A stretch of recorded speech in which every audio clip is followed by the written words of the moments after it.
नमस्कार। सबसे बड़ा सवाल देख रहे हैं आप, मैं हूं आपके साथ अंशिका। गुजरात दंगों को लेकर पीएम मोदी के खिलाफ साजिश करने वाली सेक्युलर गैंग को सुप्रीम कोर्ट से बड़ा झटका लगा है। इस मामले में गुजरात के तत्कालीन मुख्यमंत्री और देश के वर्तमान प्रधानमंत्री नरेंद्र मोदी को एसआईटी ने जांच के बाद क्लीन चिट दे दी थी, लेकिन मोदी विरोधियों ने फिर से पीएम के खिलाफ साजिश और उन्हें फंसाने का नया रास्ता खोज लिया, जिसके तहत कांग्रेस के दिवंगत पूर्व सांसद एहसान जाफरी की पत्नी जाकिया जाफरी ने एसआईटी की जांच को चुनौती देते हुए सुप्रीम कोर्ट में याचिका डाली थी, जिस पर अब कोर्ट में सुनवाई के दौरान याचिका को खारिज कर दिया गया है और सेक्युलर गैंग को मुंह की खानी पड़ी है। ऐसे में सबसे बड़ा सवाल यह है कि क्या मोदी विरोधियों की ओर से इस मामले में यही विराम लगेगा या फिर ये लोग कोई और नई चाल चलेंगे। इसी विषय पर चर्चा के लिए मेरे साथ स्टूडियो में मौजूद हैं कैपिटल टीवी के editor in chief doctor Manish Kumar. Doctor साहब, बहुत बहुत स्वागत है। धन्यवाद। डॉक्टर साहब, क्या कुछ सुप्रीम कोर्ट की सुनवाई के दौरान हुआ और किस तरह से सेक्युलर गैंग को झटका मिला? देखिए, सुप्रीम कोर्ट का ये जो फैसला आया है वो 20 साल, ये ध्यान रखिए, 20 साल के जो स्ट्रगल, बदनामी, गालियां जो प्रधानमंत्री मोदी के ऊपर दी गई, उसका ये फाइनल डिसीजन है। सुप्रीम कोर्ट से ऊपर कुछ नहीं है। और सुप्रीम कोर्ट ने जो आज क्लीन चिट दी है वो प्रधानमंत्री मोदी के जीवन की सबसे बड़ी जीत है। और ये फैसला जैसे आया होगा, सोनिया गांधी, उसके चट्टे बट्टे, ये लेफ्ट लिबरल कबाल, दलाल पत्रकारों का पूरा जत्था इनके शरीर में लकवा मार दिया होगा, दिमाग सुन्न हो गया होगा कि जो प्रोपेगेंडा, जो झूठ, जो अफवाह ये 2002 से चलाए जा रहे थे कि जेनोसाइड हो गया, प्रधानमंत्री मोदी वो जिम्मेदार हैं लोगों की मौत के लिए, मौत का सौदागर, क्या जलील नहीं किया गया। और ये कानून की दुहाई देने वाले लोग, देश को संविधान बचाना है देश में, इनके चेहरे पे आज कालिख पुत गई। ये केस साधारण सा केस नहीं, इसका पॉलिटिकल रेमिफिकेशन समझिए। सोनिया गांधी, लेफ्ट लिबरल कबाल, ये टुकड़े टुकड़े गैंग, ये प्रधानमंत्री को एन केन प्रकारेण दंगे के केस में फंसाना चाहते थे कि एक एफआईआर तक हो जाए ताकि वो चुनाव नहीं लड़ सके, ताकि वो प्रधानमंत्री न बन सके। आज जो जीत है प्रधानमंत्री मोदी के ऊपर, ये आप समझिए कि कोर्ट में तो जीत हुई, कानूनी जीत तो जीते ही, जनता तो पहले ही जिता चुकी है।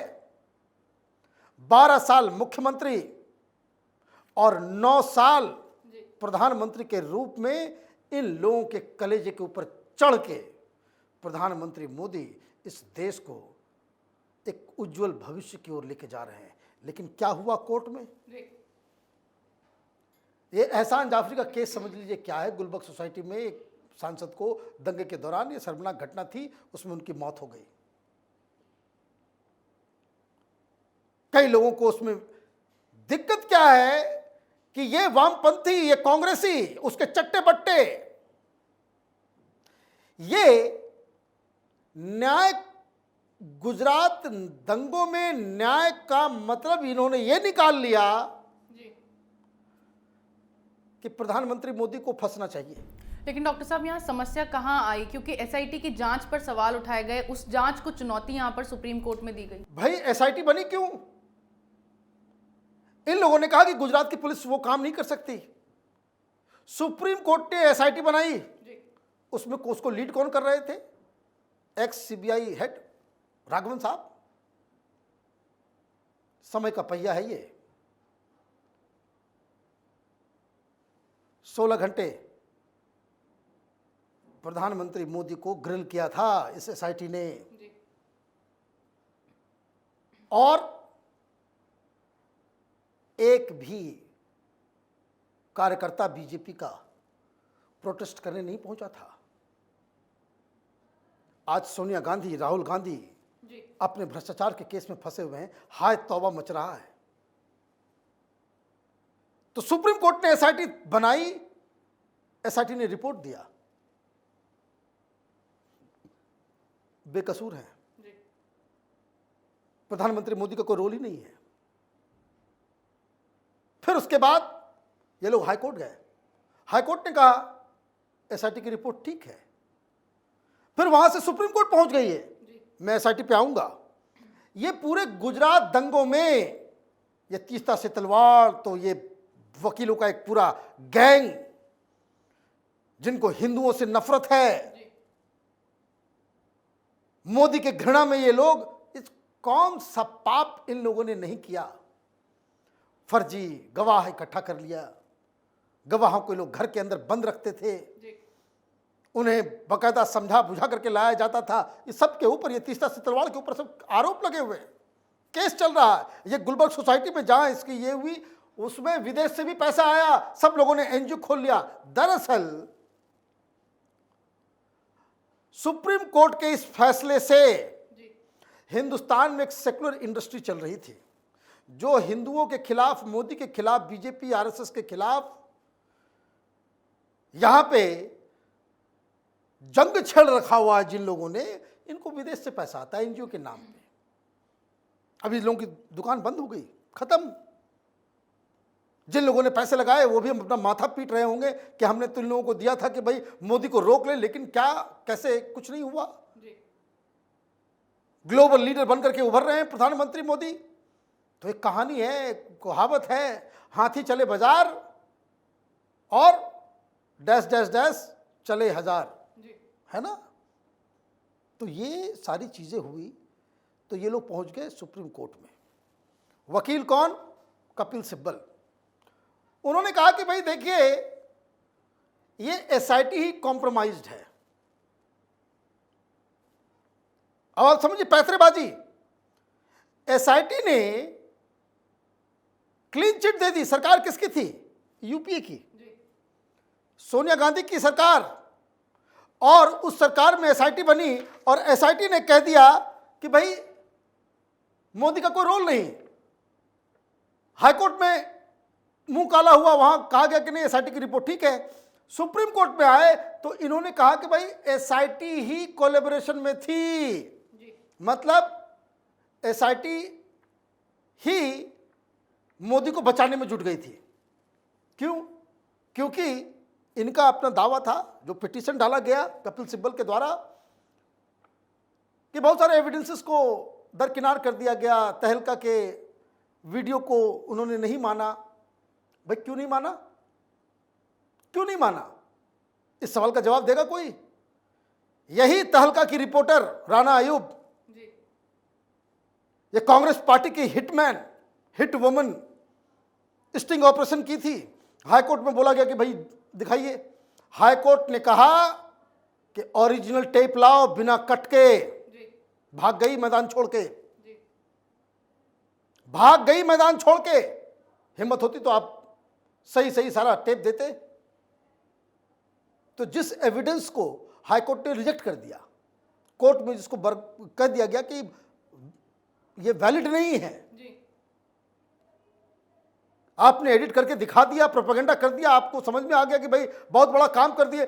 कोर्ट तो बोलेगा कि भाई पूरा का पूरा दिखाओ। तो जो एविडेंस इनवैलिडेटेड हो गया, जिसे कोर्ट ने इनवैलिड कर दिया, उसको लेकर के पहुंच गए सुप्रीम कोर्ट में। सुप्रीम कोर्ट में, और सुप्रीम कोर्ट में आपने कह दिया कि भाई तो कोलैबोरेशन है। तो जज साहब ने तो बहुत पहले ही सुनवाई के दौरान क्या कहा, मैं उसको पढ़ के सुनाता हूं। डांट लगाई थी किसको? कपिल सिब्बल को। क्या कहा जज साहब ने कि collaboration is a strong term for a SIT constituted by court. 3 member bench of justice AM Khanwilkar, Dinesh Maheshwari and CT Ravi Kumar. मतलब कुछ भी आप बक दोगे। कोर्ट के द्वारा एसआईटी बनाई गई है और आप कह रहे हो भाई कि कोलैबोरेशन में ये बचाने के लिए काम कर रही है। तो ये उसी दिन तय हो गया था कि इनका मुंह काला होना है। डॉक्टर साहब, एसआईटी की जांच पर तो इन्होंने पहले ही सवाल खड़े कर दिए थे। एसआईटी ने पीएम मोदी को निर्दोष बता दिया। अब जो सुप्रीम कोर्ट का फैसला आया है उसमें भी पीएम मोदी को निर्दोष करार दिया गया है। लेकिन क्या सेक्युलर गैंग का जो प्रोपेगेंडा है वो यहीं थम जाएगा या फिर अब ये संविधान पर भी सवाल खड़ा कर देंगे? भाई ये तो करेंगे ही। आप देखिए राम मंदिर का फैसला आया, क्या कहा उन्होंने? बिक गई, जस्टिस ठीक नहीं है। ये राहुल गांधी, ये जेएनयू गया था, किसके सपोर्ट में गया था कि अफजल हम शर्मिंदा हैं, तेरे कातिल जिंदा है। कातिल कौन किया, किसने डेथ सेंटेंस दिया? कोर्ट ने। अभी जो बुलडोजर चल रहा है, क्या कह रहे हैं ये लोग? कोर्ट का रवैया ठीक नहीं है। अभी ज्ञानवापी का मसला आया, क्या कहा इन लोगों ने? कोर्ट को ऐसा नहीं करना चाहिए। We are very disappointed. मतलब फैसला अगर आपके फेवर में आ जाए तो कोर्ट बढ़िया। ये राहुल गांधी ऑक्सफोर्ड जाकर के मतलब कोर्ट जो है कॉम्प्रोमाइज हो गई। जुडिशरी इंडिपेंडेंट नहीं है। इन लोगों को तो पकड़ के वैसे भी इनके ऊपर केस डालना चाहिए। वो पता नहीं क्यों नहीं इन लोगों के खिलाफ केस होता है। राफाल में यही राहुल गांधी, यही कपिल सिब्बल, यही इस तरह के जो अफवाह फैलाने वाला गैंग है, डिफेंस मिनिस्टर के कागज को इधर से क्रॉप किया, इधर से क्रॉप किया और हिंदू अखबार में छाप दिया और चले गए सुप्रीम कोर्ट कि ये देखिए एविडेंस है, राफाल में घोटाला हुआ है। सरकार ने कहा थम जाओ, ये झूठ मत फैलाओ। सरकार ने इधर का और इधर का पूरी कागज जो है कोर्ट को दे दिया। डांट खा के वापस छिप के आए, माफी मांगा राहुल गांधी ने। तो ये इनकी आदत है। क्या लिखा गया? We do not countenance the submission of appealing regarding infraction of rule of law regarding investigation and the approach of magistrate and the high court in dealing with the final report. Accordingly, we hold the appeal is devoid of merit and deserves to be dismissed in aforementioned term. मतलब कि आप जो आरोप लेकर के आए हो कि एसआईटी कॉम्प्रोमाइज हो गई थी, कोलैबोरेटर बन गई थी, ये डिवॉइड ऑफ मेरिट है, बकवास है ये। लेकिन होता क्या है, आप इस चीज को समझिए। आपने जो सवाल किया, कुछ जानवर ऐसे होते हैं जिनकी पूंछ टेढ़ी होती है। 20 साल भी किसी पाइप में रखिए उसको तो 20 साल तक तो सीधी रहेगी। जैसे ही आप पाइप निकालोगे फिर से टेढ़ी की टेढ़ी हो जाएगी। ये जो लेफ्ट लिबरल कबाल है, ये जो कांग्रेसी इकोसिस्टम है, ये टुकड़े टुकड़े गैंग जो हैं, ये उसी पूंछ की तरह है, उसी पूंछ की तरह है। हर तरफ से इनका मुंह काला होता है, लेकिन फिर वही। क्यों? माल मिलता है, पैसे आते हैं। तीसरा तलवार का जो पूरा का पूरा एनजीओ है, इनकम टैक्स भरते ही नहीं थे। सोनिया गांधी की करीबी थी। सोनिया गांधी का एक और करीबी है जो उनको तो बकायदा एडवाइजरी काउंसिल में सोनिया गांधी ने रख लिया था। और जब दंगे भड़क रहे थे शाहीन बाग में, वो जामिया के गेट के बाहर बोल रहा था कि सुप्रीम कोर्ट से न्याय की उम्मीद नहीं है, सड़कों पे फैसला होगा। तो ये लोग रिजेक्टेड, डिजेक्टेड, फ्रस्ट्रेटेड लोग हैं। आज ये जो फैसला आया है, उन तमाम लोगों को माफी मांगनी चाहिए जिन्होंने प्रधानमंत्री मोदी को 2002 के बाद से ही जलील किया। और इस बात के लिए तो तारीफ होनी चाहिए प्रधानमंत्री मोदी की कि इतनी गालियां, इतनी, इसको कह सकते कि कौन सा कीचड़ इन लोगों ने नहीं उछाला। प्रधानमंत्री मोदी ने कभी भी अपना, इसको कहती सौम्यता, अपने कूल को नहीं खोया। कभी आपने सुना कि इस तरह के लोगों के खिलाफ प्रधानमंत्री मोदी ने कुछ किया हो? ये एनडीटीवी, तो ये लायर वायर, तहलका, ये सब कांग्रेसी दलालों का अड्डा था।